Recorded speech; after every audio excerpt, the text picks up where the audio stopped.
अखंड नामजप लिखित समितीच्या वतीने विश्व कल्याणार्थ हाती घेतलेल्या श्री स्वामी समर्थ शतकोटी लिखित नामजप यज्ञ सफल करण्यासाठी सर्व स्वामी भक्तांनी जास्तीत जास्त लिखित पुस्तकांचे वितरण व स्वतः लिहून स्वामी सेवा करावी असे आवाहन अखंड नामजप लिखित समितीचे अध्यक्ष विष्णू कारंपुरी यांनी श्री सिद्धेश्वर मंदिराजवळील दत्त मंदिरात व ह्या वितरण समारंभात उपस्थित स्वामी भक्त बंधू भगिनींना केले। अखंड नामजप लिखित समितीच्या वतीने श्री सिद्धेश्वर मंदिराजवळील श्री दत्त मंदिरात श्री स्वामी समर्थ लिखित वह्यांचे वितरण समारंभ संपन्न झाला।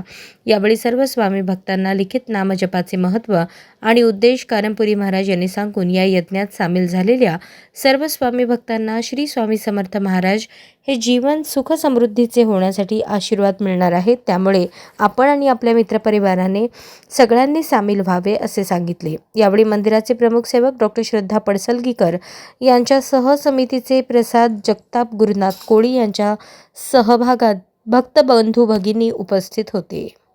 अशाच नवनवीन अपडेटसाठी जनता राज्य न्यूज चॅनलला सबस्क्राईब करा, लाईक करा आणि शेअर करायला विसरू नका।